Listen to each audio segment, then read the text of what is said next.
Le millionnaire stérile qui croyait ne jamais avoir d'enfant jusqu'à ce que sa femme de ménage le surprenne avec des jumeaux chapitre 1. Le millionnaire solitaire dans le manoir vide, le vent murmurait à travers les arbres centenaires entourant le domaine des Blackwell, faisant bruire les feuilles comme s'il cherchait à combler le vide qui régnait dans cet immense espace. Le manoir se dressait fièrement au sommet d'une colline, isolé du tumulte de la ville en contrebas. Chaque nuit, lorsque l'obscurité tombait, l'endroit ressemblait à une forteresse oubliée, froide et désolée. Ethan Blackwell, le maître des lieux, était assis en silence dans son bureau, au 2e étage. Son regard se perdait vers la grande fenêtre, où les lumières de la ville scintillaient et se fondaient dans les ombres de la nuit. Un verre de vin rouge tournoyait doucement dans sa main, reflétant ses yeux bleus perçants, vides et lointains. 42 ans, et tout ce qui m'entoure, c'est ce silence. Le nom d'Ethan résonnait à travers toute la ville. Blackwell Real Estate, l'empire qu'il avait bâti, était la plus grande entreprise immobilière de la région. Des gratte-ciels imposants portant son nom se dressaient fièrement, symbole de pouvoir et de réussite. Pourtant, au sein de ce manoir grandiose, son chef-d'œuvre, Ethan vivait tel un vagabond solitaire. Rien ne semblait combler le vide en lui. 3 ans plus tôt, son monde s'était assombri le jour où il était sorti d'une clinique. Nous sommes désolés, mais vos chances d'avoir des enfants sont extrêmement faibles. Vous pouvez envisager d'autres méthodes, mais rien n'est garanti. Les mots du médecin résonnaient encore vivement dans son esprit. Ethan avait hoché la tête en silence, puis était parti sans un mot. Cette nuit-là, il avait erré en voiture dans les rues bondées de la ville, mais le froid qui le rongeait intérieurement reflétait le vent glacial de l'hiver. Un homme immensément riche et influent, mais incapable d'avoir des enfants. À partir de ce moment, Ethan s'était éloigné de toute relation. Des idylles éphémères, des fêtes extravagantes, tout n'était plus qu'un masque destiné à dissimuler son vide intérieur. Ses amis le poussaient à trouver une compagne, quelqu'un qui le comprendrait et partagerait sa vie. Mais Ethan n'y croyait plus. Je n'ai pas besoin d'une famille simplement pour remplir une obligation. Si je ne peux pas avoir d'enfants, à quoi bon? Le manoir Blackwell avait été conçu à l'origine pour accueillir une grande famille. Aujourd'hui, sur les milliers de mètres carrés du domaine, il ne restait qu'un maigre personnel. La plupart des pièces restaient fermées, recouvertes de poussière avec le temps. Le luxe du mobilier et les œuvres d'art inestimables accrochées au mur ne pouvaient réchauffer le froid qui imprégnait chaque recoin. Ethan y vivait comme une ombre parmi ses biens. Chaque nuit, il s'asseyait seul, soit dans son bureau, soit dans le grand salon, éclairé par la lueur ambrée des lampes, sirotant du vin pendant que les heures défilaient. Sa cave à vin aurait pu accueillir des centaines de convives, mais il n'avait personne avec qui partager le moindre verre. Parfois, Ethan se demandait si c'était là le prix de la réussite. Au-dessous du manoir, la ville ne cessait de vibrer de vie, alors qu'ici, le temps semblait figé. « Monsieur Blackwell, voici votre planning pour demain. » La voix de son vieux majordome résonna depuis l'embrasure de la porte, tirant Ethan de ses pensées. Il hocha légèrement la tête pour signifier qu'il avait entendu, sans se retourner. Lorsque les pas du majordome s'éloignèrent, Ethan poussa un long soupir, les yeux rivés sur le jardin plongé dans l'obscurité. Ethan haïssait la pitié et refusait que quiconque soit témoin de sa solitude. Aux yeux du monde, il était un homme puissant, symbole de réussite. Seul lui connaissait les tourments qui le rongeaient. Cette nuit-là, alors que la ville s'enfonçait dans le sommeil, Ethan resta immobile près de son verre vide. Son regard se perdait par la fenêtre, vers les vastes étendues du domaine enveloppé par la nuit, où seul le silence lui servait de compagnon. Bienvenue sur Soul Stories. Aujourd'hui, nous vous présentons un récit réconfortant. Dites-nous depuis quelle ville du monde vous nous écoutez. N'oubliez pas de vous abonner à notre chaîne pour d'autres histoires inspirantes. Chapitre 2. Une rencontre inattendue au café. Ce fut un après-midi de pluie battante, chaque goutte frappant lourdement le bitume des rues. Ethan Blackwell roulait lentement dans une ruelle tranquille, regardant distraitement les filets d'eau dévaler son pare-brise. Pour la première fois depuis des mois, il se sentait las des réunions incessantes et de l'atmosphère oppressante du bureau. Lorsque le feu passa au rouge, Ethan gara sa voiture près du trottoir. Son attention fut attirée par un petit café niché au coin de la rue. Sur son enseigne en bois, patinée par le temps, on pouvait lire en lettres délicatement gravées « Le café de Maya ». Un petit café comme celui-ci arrive encore à survivre au cœur de la ville, pensa-t-il. Sans but précis, Ethan décida d'entrer, ne serait-ce que pour s'abriter de la pluie et trouver un moment de calme. La clochette au-dessus de la porte tinta doucement. L'intérieur était modeste mais chaleureux, imprégné du parfum envoûtant du café fraîchement moulu. Quelques clients étaient disséminés dans la salle, chacun dans son propre univers.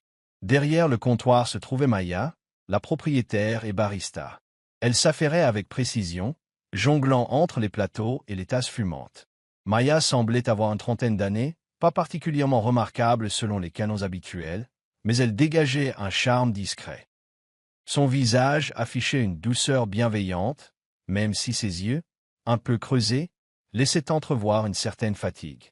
Malgré cela, elle arborait un sourire apaisant, dissimulant toute lassitude sous une attitude calme et posée.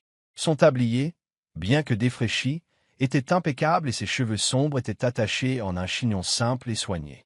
Ethan choisit une table près de la fenêtre. Dehors, la pluie continuait de tomber en dessinant des motifs délicats sur la vitre. Peu après, Maya s'approcha. « Bonjour, que puis-je vous servir ?» Ethan leva les yeux, et l'espace d'un instant, leurs regards se croisèrent. « Un americano, s'il vous plaît. »« Merci, » dit-il d'une voix basse mais assurée. Maya acquiesça d'un léger sourire avant de repartir vers le comptoir. 10 minutes plus tard, elle revint avec sa commande. Ethan goûta son café et arqua légèrement un sourcil en constatant qu'il était tiède. Alors que Maya passait pour débarrasser une table voisine, Ethan lança d'un ton détaché. « Le café? Il n'est pas très chaud. » Maya s'immobilisa, le regardant avec un air désolé mais serein. « Je suis navré. Nous avons été très occupés aujourd'hui et je n'ai pas pu vous l'apporter plus tôt, » dit-elle en riant doucement. « Mais vous savez, je n'ai que 2 mains. » Ethan cligna des yeux, pris de court. Dans son monde à lui, la plupart des gens auraient tenté de trouver une excuse ou de rejeter la faute. Mais Maya était différente, ni sur la défensive, ni gênée par sa remarque. Elle reconnaissait simplement la réalité. « Ça va, » dit Ethan, s'enfonçant dans sa chaise. « Je ne suis pas du genre à me plaindre pour un café. » Maya sourit doucement, le détaillant un instant de plus, comme pour essayer de le cerner. « Merci de votre compréhension, » répondit-elle, avant de poursuivre son service. Ethan resta dans le café encore une bonne heure, observant Maya qui circulait dans la salle. Chacun de ses gestes était précis, qu'il s'agisse de nettoyer le comptoir ou de remplir silencieusement les verres d'eau. Malgré la fatigue qui semblait la guetter, elle conservait sa maîtrise et sa bienveillance. En partant, Ethan laissa un pourboire généreux sur le comptoir. Maya inclina simplement la tête pour le remercier, sans manifester la moindre curiosité ou surprise. Quelque chose en elle continua de hanter l'esprit d'Ethan. Sur le chemin du retour, sous une pluie toujours battante, l'image de Maya et la sincérité de son sourire se rejouaient dans son esprit. Cela faisait longtemps que quelqu'un n'avait pas éveillé en lui un intérêt particulier. Une sensation inhabituelle dans son quotidien monotone. « Je repasserai peut-être à ce café », songea Ethan tandis que sa voiture disparaissait dans l'après-midi brumeux. Chapitre 3. Une proposition étrange. La pluie fine continuait de tomber sur les rues étroites de la ville cet après-midi-là. Ethan Blackwell se retrouva une nouvelle fois dans le café où, depuis quelques semaines, il avait pris l'habitude de venir. Maya s'était habituée à ses visites régulières. Lorsqu'il arrivait, c'était elle qui prenait sa commande, non pas parce qu'il était un client spécial, mais parce qu'elle percevait quelque chose de différent en lui. Derrière son calme et sa réserve, elle devinait une forme de solitude. Ce jour-là, le café était plus tranquille que d'ordinaire. Ethan s'installa à sa place habituelle, près de la fenêtre, tandis que Maya essuyait le comptoir. Lorsqu'elle arriva avec sa tasse de café, Ethan leva le regard, l'invitant d'un signe de tête à s'asseoir. « Maya, » dit-il de sa voix grave, « pourrais-tu t'asseoir un instant ?» Maya hésita, surprise par sa requête. Une lueur de curiosité passa dans ses yeux alors qu'elle tirait la chaise en face de lui, retirant doucement son tablier pour le poser sur ses genoux. « Il y a un problème, Monsieur Blackwell ?» Ethan tourna lentement sa cuillère dans son café avant de répondre « Je veux t'embaucher pour travailler chez moi. » Maya faillit en faire tomber la cuillère qu'elle tenait. « Même Botcher ?» s'exclama-t-elle, haussant un sourcil comme si elle n'était pas sûre d'avoir bien entendu.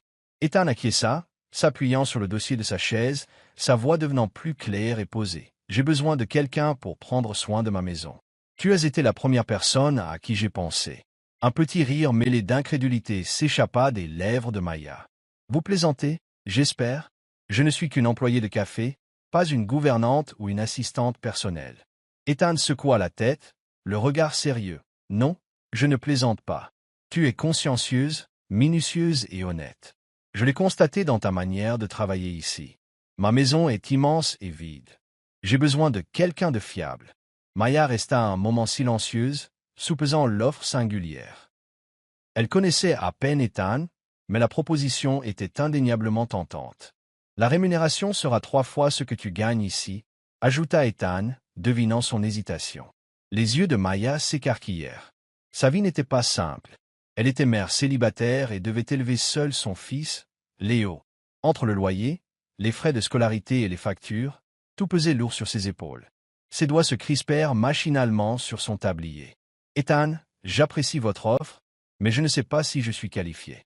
M'occuper d'une grande maison, ce n'est pas dans mes compétences. Tu n'as pas besoin d'expérience, rétorqua-t-il.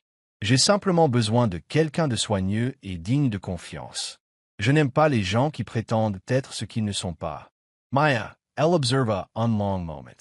Derrière la façade imperturbable d'Ethan, elle sentait une sincérité et une solitude qu'il ne cherchait plus à dissimuler. Finalement, elle poussa un léger soupir et acquiesça. D'accord, je peux essayer. Mais je dois vous dire que j'ai un fils, Léo. Si ce travail nuit à son bien-être, je serai obligé de partir. Pour la première fois, Maya vit le visage d'Ethan s'adoucir. Un sourire imperceptible, mais réel, apparut sur ses traits rigides. Ce ne sera pas un problème. Tu peux l'emmener avec toi si tu veux. Ma maison est suffisamment grande pour vous deux. Les mots d'Ethan eurent un effet rassurant sur elle. Quand est-ce que je commence? Demain, répondit-il, un léger éclat dans le regard, presque imperceptible. Je te donnerai l'adresse. Clara, mon ancienne gouvernante, t'y montrera la routine. Maya se leva, un mince sourire sur les lèvres. Merci, Ethan. J'espère ne pas vous décevoir. Ethan but une gorgée de son café, la suivant du regard tandis qu'elle retournait derrière le comptoir. Pour la première fois depuis longtemps, il eut le sentiment d'avoir pris la bonne décision. Chapitre 4. Une nouvelle vie au manoir le lendemain matin, alors que le soleil déversait ses rayons dorés sur la ville, Maya et Léo se tenaient devant les imposantes grilles en fer forgé du domaine Blackwell. Le manoir se dressait sur la colline, entouré de grands arbres, imposants et quelque peu intimidants. Léo serrait la main de sa mère, les yeux écarquillés devant l'immensité de l'endroit. « Maman, c'est gigantesque !» murmura Léo, partagé entre l'admiration et la crainte. Maya lui sourit avec tendresse et serra sa main pour le rassurer. « Oui, c'est vrai. Mais souviens-toi de ce que je t'ai dit. Pas de bêtises, d'accord ?» Les grilles s'ouvrirent dans un long grincement, laissant apparaître Clara, la gouvernante qui travaillait là depuis des années. C'était une femme d'une 50aine d'années, à l'allure sévère, le regard perçant. Elle scruta Léo un bref instant. « Vous êtes Maya, je suppose ?» demanda Clara en remarquant Léo. « Et voici votre fils ?»« Oui, il s'appelle Léo. »« J'espère que ça ne vous dérange pas, je n'avais personne pour le garder, » répondit Maya d'une voix douce mais ferme. Clara ne répondit pas immédiatement et se contenta d'un hochement de tête bref. « Suivez-moi, je vais vous faire visiter. » À l'intérieur, le manoir était immense mais glacial. De longs couloirs ornés de peintures anciennes, des lustres en cristal réfléchissant quelques lueurs sur les parquets cirés. Maya ressentait le poids de ce vide à chaque pas. Clara les conduisit jusqu'à une chambre modeste destinée à Maya et Léo. Ce n'était pas un espace très grand, mais il était confortable et donnait sur le jardin situé à l'arrière du manoir. « Merci, Madame Clara, » dit Maya en s'inclinant légèrement. « Je ferai de mon mieux pour justifier votre confiance. » Clara se contenta d'un léger sourire avant de s'éloigner, ses pas résonnant dans le couloir. Léo, lui, bondit sur le lit, tout joyeux. « Maman, c'est super. » Maya s'assit à côté de lui, caressant ses cheveux doux. « Je suis heureuse que ça te plaise. Mais n'oublie pas, c'est ici que je travaille, d'accord ?» Les tâches de Maya n'étaient pas trop difficiles, nettoyer, ranger et maintenir l'ordre dans ce grand manoir. Chaque matin, Ethan partait tôt au bureau et rentrait tard, croisant rarement Maya et Léo. Mais un après-midi, alors que Maya arrangeait des fleurs fraîches dans le salon, Léo accourut, tenant une vieille balle en caoutchouc. « Maman, Monsieur Ethan est rentré. » chuchota-t-il, tout excité. Maya se tourna et aperçut Ethan, debout près de la cheminée, les mains dans les poches, les observant en silence. « Bonjour, Monsieur Ethan, » dit Maya avec un léger malaise. Ethan hocha la tête et se dirigea vers l'escalier. Mais Léo courut vers lui, agrippant doucement sa manche. « Monsieur Ethan, tu veux jouer à la balle avec moi ?» demanda Léo d'un ton enjoué, les yeux brillants d'espoir. Ethan se figea, son regard se posant sur la balle usée dans les mains de l'enfant. « Je ne sais pas trop y jouer, » répondit-il avec hésitation. « C'est facile, je vais t'apprendre. » insista Léo, l'enthousiasme pur d'un enfant. Maya voulut intervenir, mais à sa grande surprise, Ethan acquiesça. « D'accord, mais seulement 10 minutes, » répondit-il, cherchant à conserver son allure réservée. Léo s'écria de joie et l'entraîna vers le jardin. Depuis la fenêtre, Maya les observa jouer. La boule rebondissait maladroitement sur l'herbe, Léo riait aux éclats, et Ethan, d'abord maladroit, se laissa peu à peu aller au jeu. Pour la première fois, Maya vit un sourire éclairer le visage d'Ethan. Léger, mais indéniablement sincère. L'après-midi passa dans une atmosphère légère. À la fin du jeu, Léo tomba sur l'herbe, tout essoufflé, arborant un grand sourire. « Testu, toy, plaisant Léo. » Ethan rit doucement, ébouriffant les cheveux du garçon. « Tu es un bon professeur. » Maya, qui était venue les chercher, remercia Ethan d'une voix douce en passant à ses côtés. Il se contenta d'un signe de tête, mais ses yeux reflétaient une chaleur nouvelle. Dès lors, Ethan commença à passer plus de temps avec Léo. Au lieu de se retirer dans son bureau le soir, il rejoignait le garçon dans le jardin où écoutait ses récits sans fin d'école et d'aventures imaginaires. Maya remarqua un changement subtil chez Ethan. Il n'était plus cet homme froid et distant qu'elle avait rencontré la première fois. Lentement, le manoir Blackwell, autrefois silencieux, se remplissait du rire de Léo, un rire que jamais Ethan n'aurait cru entendre dans sa vie. Chapitre 5. Une affection silencieuse avec l'arrivée de Maya et Léo, le manoir Blackwell se réchauffait peu à peu. Le matin, la lumière du soleil inondait le vaste salon, créant une atmosphère paisible. Ethan restait souvent dans son bureau, mais son regard se tournait régulièrement vers le jardin où Léo s'amusait. Le rire cristallin de l'enfant résonnait dans la demeure, rompant le silence qui y régnait depuis si longtemps. Maya, elle, était différente. Elle travaillait en toute discrétion, nettoyant chaque recoin et veillant au bien-être de la maison comme si c'était la sienne. Un après-midi, Ethan entra sans faire de bruit dans le salon et aperçut Maya, assise sur le canapé, en train de repriser la vieille veste de Léo. Les rayons du soleil illuminaient ses cheveux, donnant à la scène une sérénité presque irréelle. La veste était usée et décolorée, mais les mains de Maya s'affairaient avec patience, point par point. Ethan s'arrêta, la contemplant silencieusement. Cette veste a l'air bien abîmée. Pourquoi ne pas simplement lui en acheter une nouvelle? Interrogea-t-il d'un ton calme, teinté de curiosité. Maya leva la tête, un peu surprise. Léo y tient beaucoup. C'était un cadeau de son grand-père avant son décès. Je ne peux pas jeter un vêtement qui porte encore ses souvenirs. Ethan s'approcha et s'assit en face d'elle, son regard posé sur ses mains. Tu n'as pas à tout faire toute seule, lâcha-t-il doucement, avec une certaine fermeté. Maya sourit, un voile de tristesse passant dans son regard. J'en ai l'habitude. C'est ça, être mère célibataire. Ethan ne répondit rien. Il savait ce qu'était la solitude, certes d'une autre manière, mais il la connaissait tout de même. Quelques jours plus tard, alors qu'il traversait à nouveau le salon, il surprit Maya assise par terre, rangeant soigneusement les jouets de Léo. L'enfant, de son côté, faisait la sieste sur le canapé, le visage paisible, un sourire flottant sur ses lèvres endormies. Ethan s'arrêta à nouveau, son regard adouci se posant sur le petit garçon. Maya, l'appela-t-il, en s'approchant pour s'agenouiller près d'elle. « Oui, monsieur Ethan » répondit-elle, tout en continuant de ranger. « Je voulais te demander. Pourquoi as-tu accepté mon offre » demanda-t-il, ses yeux plantés dans les siens. Maya hésita un instant, puis poussa un léger soupir. « Pour Léo » avoua-t-elle. « Le travail au café ne me permettait pas de subvenir à tous ses besoins. Quand vous m'avez proposé cet emploi, c'était une opportunité pour offrir une meilleure vie à mon fils. Je ferais n'importe quoi pour lui. » Ethan la regarda longuement.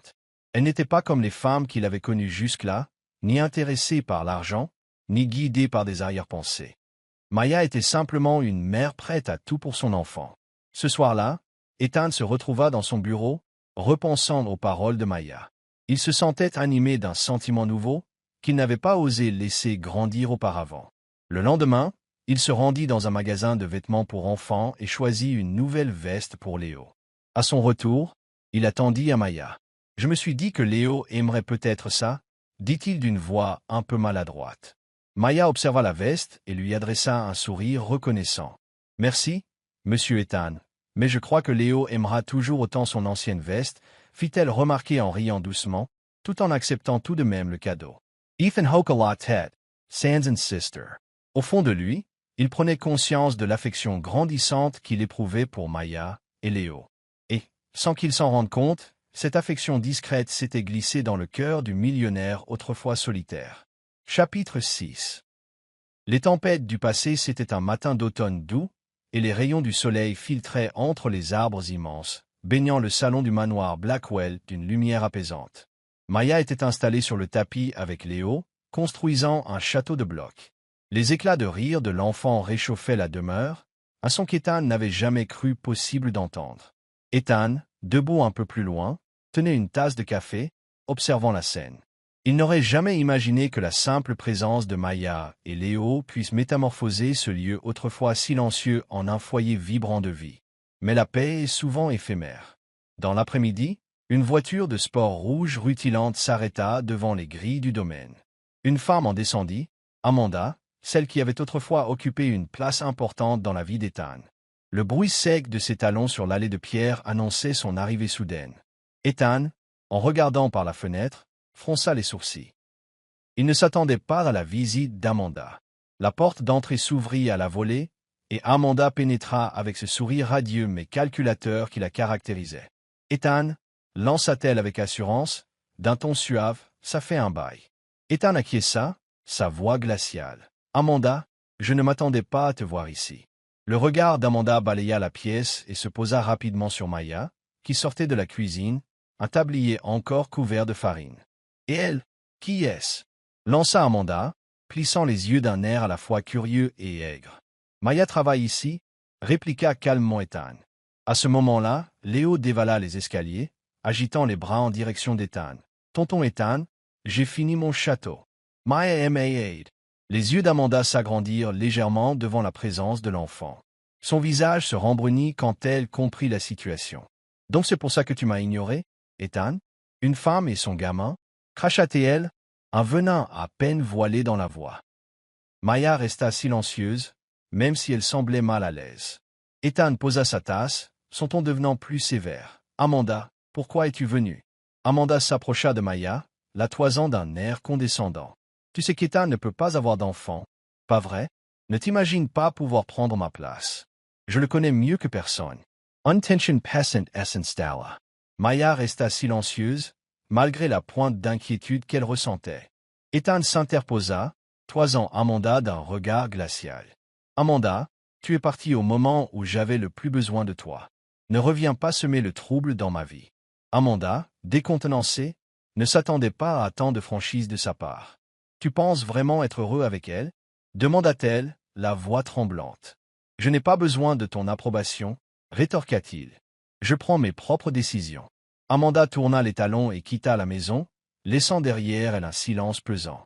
Maya jeta un regard à Ethan, elle l'air penaude. « Je suis désolé si j'ai causé des problèmes. » Ethan secoua la tête, l'expression redevenue douce. « Non, ce n'est pas ta faute. C'est plutôt à moi de m'excuser de laisser mon passé t'envahir. » Maya lui offrit un sourire compréhensif. « Je ne m'en fais pas, tant que Léo va bien. Je vais bien. » Ethan soupira doucement, reconnaissant envers elle. Pour la première fois depuis des années, il ressentit un profond apaisement. Le passé ne semblait plus être un poids qui l'enchaînait, et tout cela, il le devait en partie à Maya. Plus tard dans la soirée, alors que le feu crépitait dans la cheminée, Ethan était assis sur le canapé, observant Maya qui rentrait après avoir bordé Léo. Elle prit place dans le fauteuil en face, éclairée par la douce lumière vacillante des flammes. « Il dort » demanda Ethan. « Oui, il s'endort toujours tôt après avoir autant joué » répondit-elle. Le regard d'Ethan glissa vers le couloir menant à la chambre de Léo. Léo est un gamin formidable. Je n'en ai jamais rencontré de pareil.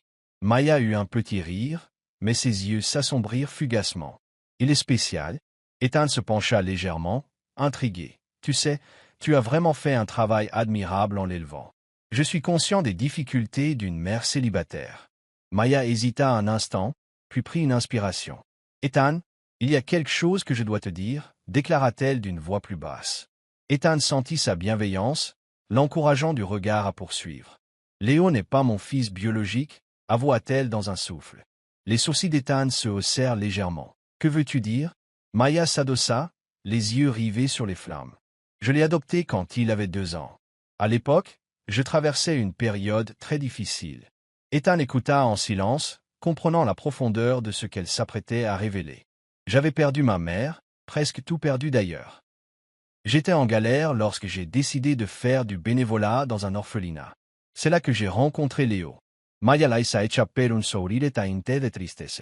Il était là, immobile, ne pleurait pas, ne jouait pas non plus. Il regardait juste par la fenêtre comme s'il attendait quelqu'un qui ne reviendrait jamais. Je ne pouvais pas l'abandonner. Ethan se pencha davantage, captivé. Tu l'as donc élevé seul? Maya acquiesça. Oui. J'ai enchaîné 2, parfois 3 boulots. Certains mois, je ne pouvais pas lui acheter de nouveaux vêtements ou des jouets, mais Léo n'a jamais réclamé quoi que ce soit. Il m'a donné la force de continuer. Dans le regard d'Ethan, une lueur admirative s'alluma. Léo a de la chance de t'avoir, déclara-t-il simplement. Tu crois? Est-ce Ethan Maya? Oui, réaffirma Ethan. Peu importe ses origines, c'est l'amour que tu lui donnes qui fait de toi sa mère. Maya écarquilla légèrement les yeux, émue par l'assurance d'Ethan. Tu lui as offert un foyer, de l'affection, bien plus que ce que certains enfants reçoivent. C'est ce qui compte, reprit Ethan, la voix douce mais ferme. Maya baissa le regard, essayant de retenir les larmes qui menaçaient de couler. Je sais ce que c'est, la solitude, reprit Ethan après un moment. Longtemps, j'ai pensé que je vivrais sans famille. Mais Léo et toi, vous m'avez prouvé que la famille, ça peut être plus que des liens du sang. Maya releva lentement la tête, les yeux embués. Tu crois vraiment ça? Oui, confirma Ethan. Je ne pourrais peut-être pas avoir mes propres enfants, mais ça ne veut pas dire que je ne peux pas construire une famille. Et je crois que c'est ce que je veux aujourd'hui, coûte que coûte. Une larme roula sur la joue de Maya, brillant dans la lueur du feu. Merci, Ethan, murmura-t-elle d'une voix brisée par l'émotion.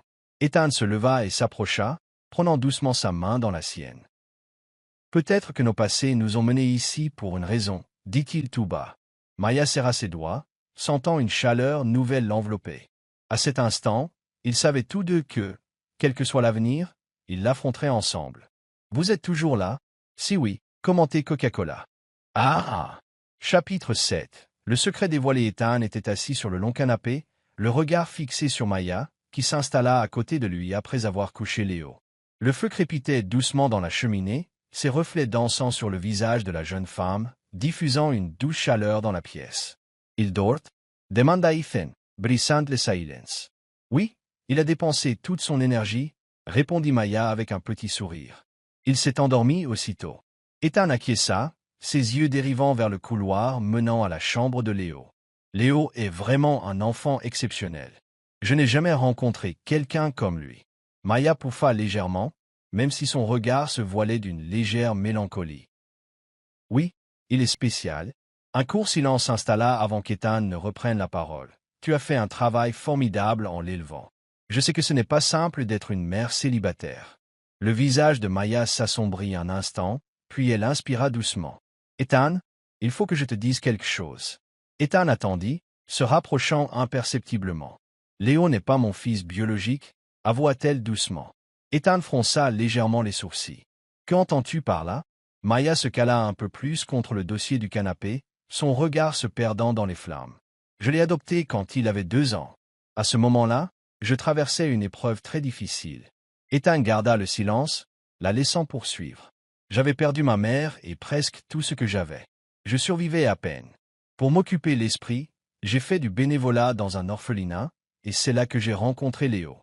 Maya esquissa un sourire triste, ses yeux brillants de vieux souvenirs. Il était dans son coin, sans se mêler aux autres, ne pleurant pas, ne riant pas. Il semblait attendre quelqu'un. Je n'ai pas pu l'ignorer. Je savais que je ne pourrais jamais le laisser. Ethan acquiesca lentement. Touché. Donc tu l'as élevé seul, depuis tout ce temps? Maya opina du chef, jouant nerveusement avec ses doigts. J'ai dû cumuler plusieurs emplois. Financièrement, C'était compliqué, mais Léo ne se plaignait jamais. Il était toujours reconnaissant pour le peu que nous avions. Il m'a donné la force de continuer. Le regard d'Ethan s'adoucit. Léo a énormément de chance de t'avoir rencontré. Maya sembla surprise par sa réponse. Tu penses vraiment? Oui, répondit-il avec conviction. Peu importe d'où il vient. L'amour que tu lui portes fait de toi sa véritable mère. Maya resta bouche bée un court instant, émue par ses paroles. Je sais ce que c'est, d'être seul, ajouta Ethan. J'ai cru pendant longtemps que je n'aurais jamais de famille. Mais aujourd'hui, je réalise que la famille, c'est avant tout le lien qu'on construit. Les yeux de Maya brillèrent de larmes retenues. Merci, Ethan. Ethan se pencha pour prendre sa main dans la sienne. Nous avons tous les deux un passé difficile, mais peut-être que tout cela nous a menés ici. Maya serra doucement ses doigts. Dans cette intimité feutrée, ils comprirent que plus rien ne serait comme avant. Chapitre 8. Un miracle inattendu, le temps fila, à toute allure. Un an plus tard, Ethan et Maya organisèrent un petit mariage dans le jardin situé derrière le manoir Blackwell. C'était un après-midi de printemps, doux et ensoleillé, où les fleurs en pleine éclosion coloraient la pelouse. Léo, en costume noir, chaussures vernies, courait parmi les invités, le visage éclairé par un sourire communicatif qui reflétait parfaitement la joie ambiante. Ethan se tenait dans le jardin, le regard posé sur Maya qui avançait vers lui. Elle portait une robe de mariée simple et élégante, illuminée d'un éclat naturel. Au moment de l'échange des vœux, les yeux d'Ethan brillaient d'un bonheur qu'il avait cru ne jamais connaître. Quand la cérémonie s'acheva, Maya serra la main d'Ethan et celle de Léo, avançant vers leur nouvelle vie, une petite famille désormais comblée d'amour et de rire. Un après-midi, alors que le soleil déclinait derrière les arbres, Maya rejoignit Ethan dans le salon. Dehors, Léo s'amusait encore dans le jardin avec la voiture miniature qu'Ethan lui avait offerte. Maya s'arrêta près de la porte, le regard posé sur Ethan, comme si elle hésitait avant de s'approcher. Finalement, elle prit une profonde inspiration et s'assit à côté de lui. « Ethan » lança-t-elle doucement. Ethan leva les yeux, lui souriant chaleureusement. « Oui, qu'y a-t-il » Maya, légèrement nerveuse, tourna son alliance avant de glisser la main dans sa poche. Elle en sortit un test de grossesse qu'elle posa sur la table. Les yeux d'Ethan se posèrent aussitôt sur les deux barres roses, bien visibles. Il resta silencieux, fixant l'objet, passant de la surprise à l'incompréhension. « C'est le tien » balbutia-t-il. Maya acquiesça, l'émotion tremblante dans sa voix. « Je l'ai fait ce matin. Je n'étais pas sûr, mais apparemment, je suis enceinte. » Ethan prit délicatement le test, comme pour s'assurer qu'il ne rêvait pas. « Je ne sais pas quoi dire » lâcha-t-il, la gorge serrée. Maya sentit ses mains trembler lorsqu'elle serra celle d'Ethan. « J'ai été aussi surprise que toi. On ira confirmer ça chez le médecin. » Quelques jours plus tard, ils se retrouvèrent dans le cabinet médical, côte à côte. Après plusieurs examens, la docteure leur sourit. « Félicitations à vous deux. Maya est enceinte de plus de 2 mois. » Ethan resta figé, les yeux écarquillés. « Docteur, mais on m'a dit. » Je ne pouvais pas. La docteure hocha la tête, compréhensive. Parfois, la médecine ne peut pas tout expliquer. C'est un de ces cas rares. Mais je vous assure que le bébé se porte très bien. Ethan se tourna vers Maya, encore sous le choc, partagé entre incrédulité et joie immense. « Tu as entendu » fit-il, la voix vibrante d'émotion en lui prenant la main. « On va avoir un enfant. » Maya hocha la tête, les larmes aux yeux. « Oui, j'ai entendu. C'est notre miracle, Ethan. » Ethan l'enlaça, la serrant contre lui comme s'il craignait que ce bonheur ne s'évanouisse. À l'extérieur, Léo attendait, balançant ses jambes sur le banc. Quand il les vit sortir, Ethan le souleva dans ses bras, le sourire aux lèvres. « Tonton Ethan, qu'est-ce qui se passe » demanda l'enfant, un brin curieux. « Tu vas bientôt avoir un petit frère ou une petite sœur » répondit Ethan avec un rire joyeux. Les yeux de Léo s'illuminèrent, et il entoura Ethan de ses bras. Sur le chemin du retour, Ethan ne pouvait réfréner le sentiment de complétude qui l'habitait, une sensation qui lui avait longtemps semblé hors de portée. Pour la première fois depuis des années, il avait trouvé ce qui manquait à son existence, une famille en devenir. Chapitre 9. La famille parfaite. Les premiers rayons du matin effleuraient délicatement le grand domaine d'Ethan. À l'intérieur de la chambre principale, Maya était allongée, se remettant d'une longue nuit, tandis qu'Ethan berçait leurs 2 fillettes nouveau-nées. Son regard était empli d'amour et d'émerveillement. Les deux petites venaient de naître et Ethan ne pouvait s'empêcher de les contempler, le cœur débordant d'émotion. Leurs mains minuscules agrippaient sa chemise, leurs joues rosées prouvant la bonne santé de ces deux petites vies qu'il n'aurait jamais cru possible. Maya le regardait, un sourire doux illuminant son visage fatigué. « Tu te débrouilles déjà comme un vrai papa. » Ethan s'inclina pour déposer un baiser sur son front. « Je n'arrive toujours pas à y croire. Tout ça, c'est comme un rêve dont je ne veux pas me réveiller. » Maya posa tendrement sa paume sur la joue d'Ethan, où quelques larmes d'émotion brillaient encore. « Ce n'est pas un rêve, Ethan. C'est notre réalité, maintenant. » Ethan serra ses filles un peu plus fort contre lui, sa voix baissant d'un ton, mais toujours pleine de chaleur et de sincérité. « Il fut un temps où je me croyais condamné à la solitude. Mais toi et les enfants, vous avez tout changé. » Maya le dévisagea, son sourire rayonnant de bonheur pur. « Nous avons créé ce miracle ensemble. Tu n'es plus seul, plus jamais. » 7 mois plus tôt, lorsque Maya lui avait annoncé sa grossesse, il lui avait fallu un certain temps pour y croire. Mais à présent, en tenant dans ses bras ses deux bébés endormis, Ethan savait que sa vie avait basculé. Le manoir Blackwell n'était plus cet endroit glacé et vide. La joie de Léo, le babillage des jumelles et la chaleur des repas en famille avaient fait de cette demeure un véritable foyer. Léo déboula dans la pièce, sur la pointe des pieds, pour s'approcher de ses petites sœurs. « Maman, elles sont trop mignonnes. Je peux les porter ?» Ethan rit et souleva Léo pour qu'il puisse mieux les voir. « Elles sont encore un peu fragiles, mais un jour, tu seras le meilleur grand frère du monde. » Maya attrapa la main d'Ethan pendant que toute la famille se rapprochait, savourant cet instant précieux. Ethan Blackwell, l'homme qui s'était cru incapable d'avoir une famille, avait finalement reçu un miracle inespéré. Parfois, les miracles ne se manifestent pas par de grands gestes ou des événements extraordinaires. Ils naissent discrètement, nourris d'amour, de patience et de petits moments de tendresse. Le vrai bonheur, comprit Ethan, ne dépendait pas de la richesse ou de la puissance, mais de la présence d'une famille unie. Il avait compris que la famille n'exigeait pas d'être parfaite, ni liée par le sang. Il suffisait de la sincérité et de moments partagés pour panser les blessures les plus profondes. Il avait fallu du temps, mais Ethan avait découvert la plus belle part de lui-même dans la chaleur de ceux qui l'aimaient et qui l'aimaient sans condition. Merci d'avoir suivi cette histoire. Veuillez la noter de 1 à 5 étoiles et n'oubliez pas de liker, de partager et de vous abonner à notre chaîne Soul Stories. Votre soutien nous motive à vous offrir encore plus de belles histoires. Ah, ah.